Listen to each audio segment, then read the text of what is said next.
It's January 31st of 2025 already. I feel like time just be going. Like one minute is January, then we in July, then we in December. And then like we repeat it all over again. I'm just getting over the flu, y'all. So if I cough a little bit or I'm sniffling, that's why I went to urgent care on Christmas Eve before I even hit the road to go home in New Orleans for Christmas. I thought it was my tooth because I had got a root canal that Monday.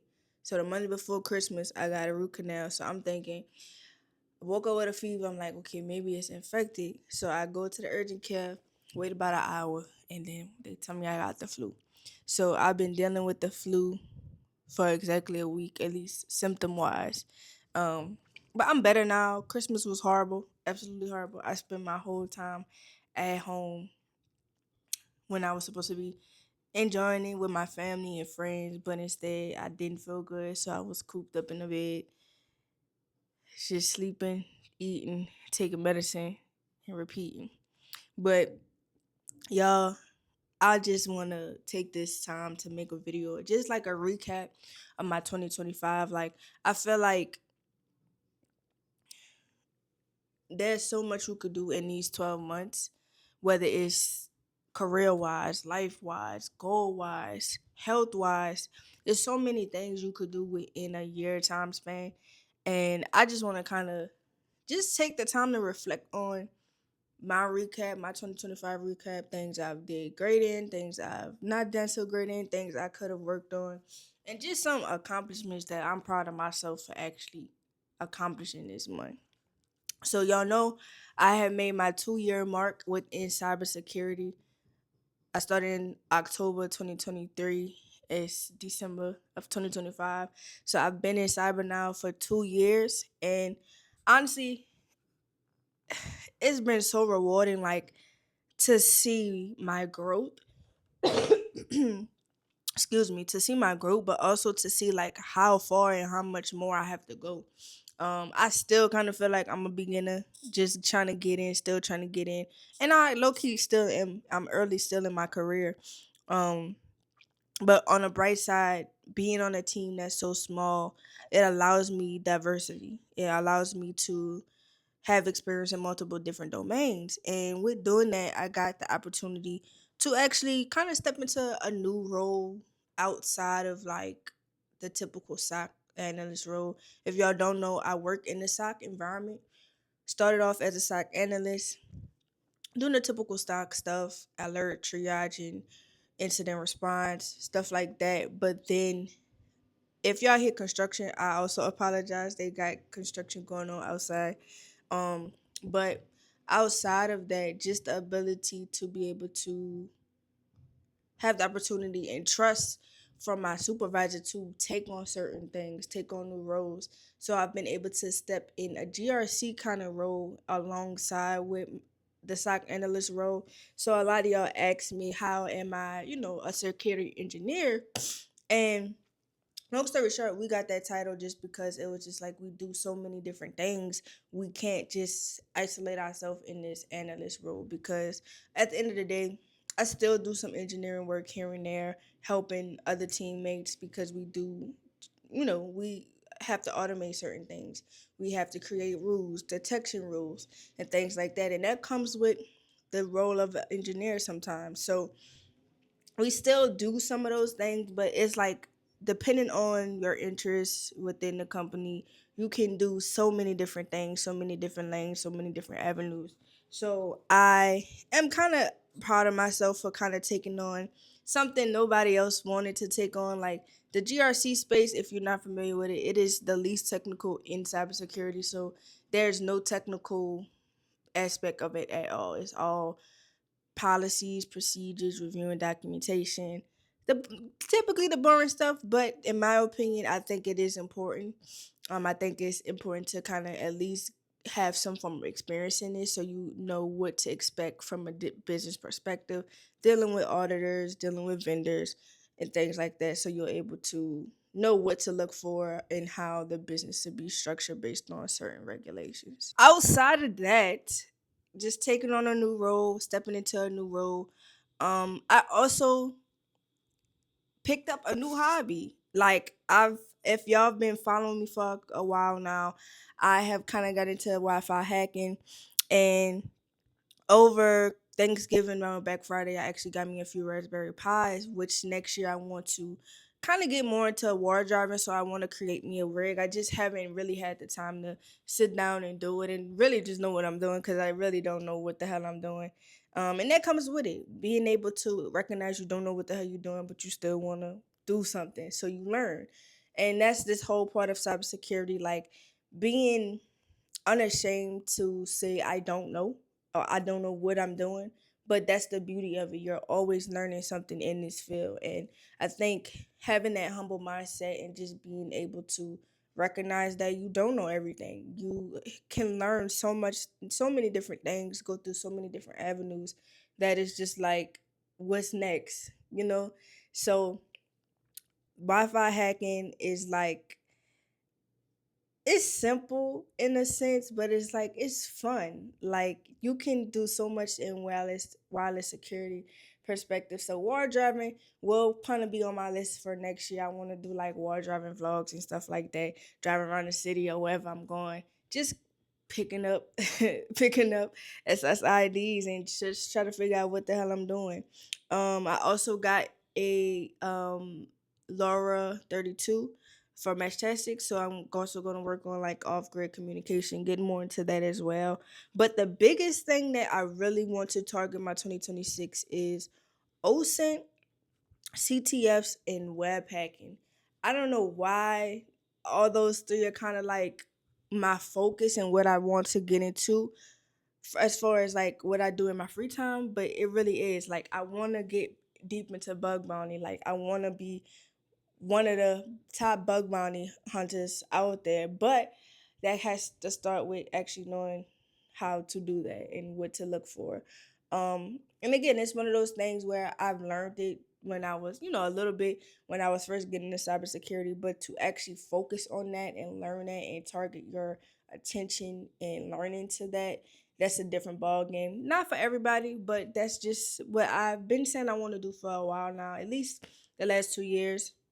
So I think it's time that I take that step and make it happen. And outside of that, I think just being able to allow myself to step into community, and network with people. So I went to my first cybersecurity conference, and that being was DEF CON.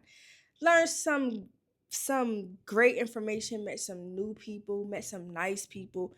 Honestly, one of the best environments I've probably been in a while, and I've been in a lot of different spaces and a lot of different places. But the cyber community is you come as you are and they accept everyone as you are, which is so refreshing to see. Like no one judges you for anything. Um, so that was good. I got to go to my first DEF CON, first conference. I moved to a new city. So in March, I moved from New Orleans to a new location, not too far, but it's far enough. And I'm loving it honestly. Like to be in a different space, it brings a new type of energy to you, and to be able to kind of feel out what the energy is because I still don't know what the energy is, but just being in a new space is forcing me to kind of step outside my comfort zone, do things that I don't know exactly what I want to do, explore. So with exploring comes with walking and figuring out, who's in your area, different things like that. And the cybersecurity space in my area, tech space as well, is actually really big here. So it's pretty cool. And I didn't have that in New Orleans. So just to be able to have a community and a space for me to actually meet new people is pretty awesome. And outside of that, at the end of the year, as y'all have seen, I've been doing content for a good bit of time, but this year specifically was probably my most cool, kind of consistent time span because I did take a break, like 3 months break. Um, just because I just needed a break. If y'all saw one of my vlogs, I took a break probably like 2 or 3 months, and I just needed a break. Outside of that break, I pretty much posted at least every month. So with that, I got 5,000 subscribers. Shout out to y'all for supporting me. If y'all are watching this and y'all aren't subscribed yet, what you doing? Hit that subscribe button, hit the like button, and hit the notification button. Cause what is you doing? What are you doing? But I hit 5,000 subscribers. And through that, I said this year when I first made my vision board, I wanted to take content creation seriously. But I didn't take it as serious as I wanted to take it. So within the month of December, you all know, Try Hack Me does Advent of Cyber. So I took it upon myself and said, if I don't do nothing else, if I don't post anything else, I'm going to post every day for the 24 days of Try Hack Me. Short form content, and it doesn't have to be a strenuous video. It can be simple sometimes. It can be in depth sometimes. It can be very um tutorial like sometimes. Just post something. And I allow myself to post every single day for the most part. I think I missed 2 days, and then day 23 and 24 I got the flu, so I technically didn't post anything. So I probably missed altogether like 3 or 4 days. So at least 20 days out of those 24 days I posted every single day. And through that I got the opportunity to do day 24 of Try Hack Me's official Advent of Cyber video. If you haven't seen it, it's right here. But that was really something that was very memorable, and like that was an accomplishment for me because I said I'm gonna take content creation series at the beginning of the year, and one thing I want to check off my box is to do a Try Hack Me Advent of Cyber walkthrough for one of the days. And the way it happened, it wasn't how I wanted it to happen. It was kind of more so of like there was a lack of women's content creators. So basically, it was a sign up thing that you had to do where it's like, um, if you're a woman content creator with a YouTube channel, pick your day. You got to pick your day, pick your the topic that you wanted to do, and they had to basically go through our approval process, and then from there you got to do your video. So it wasn't like they came to me and asked me to do the video, but it's still like the principle of like I still got to do the video.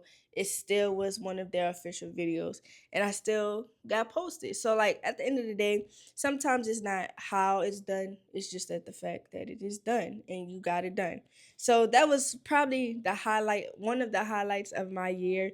um just looking back on it, it's been a pretty good year. Like I look forward to gaining more momentum in 2026 and kind of just checking off some new goals in my bag.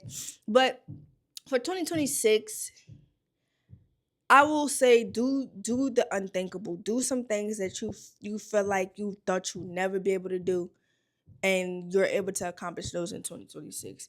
For me, um I do want a new role. I will say I want a new role. And I'm currently in the process of working on that. I can't really speak too much on it right now just because, yeah, I can't speak on it. But I'm in the background process for that right now. The background investigation process for that now. But for me, I kind of just want to be more in the community. I want to not only give back to YouTube and TikTok and be more involved on LinkedIn, but I want to do talks. Like I want to sit down, conferences, do some talks, and just give give some knowledge on what I know from a perspective. And while I'm doing that, also learning because I don't know everything. Like I say, I'm only 2 years into this and I'm just getting started. I still don't know half of the shit I be doing. But excuse my language.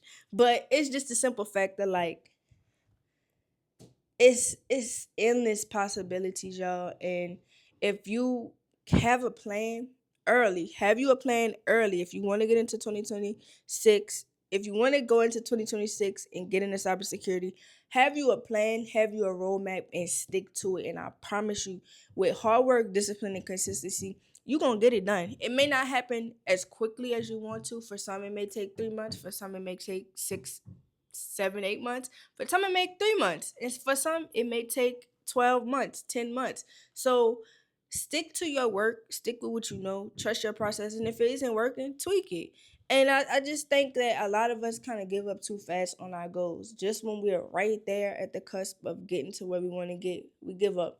So that's all I got. I'm just recapping my 2026. Happy New Year's to everybody. I hope y'all had a great Christmas. I hope y'all's was better than mine. But at the end of the day, y'all stay safe. Y'all be, if y'all popping firecrackers or going out or whatever, y'all stay safe. Be safe. Enjoy your time. If you are drinking, please drink safely. Please drink responsibly. And if you are going out and you need to take an Uber, make sure you get your Uber. I don't know if Uber is doing what they did last year where it's free, but make sure y'all safe out there, y'all. Happy New Year's Eve. Happy New Year's. And I will see y'all in 2026. And if you are not subscribed, make sure you do that right now. All right, y'all. I see y'all, and I see y'all, and I see y'all in the new year. Peace.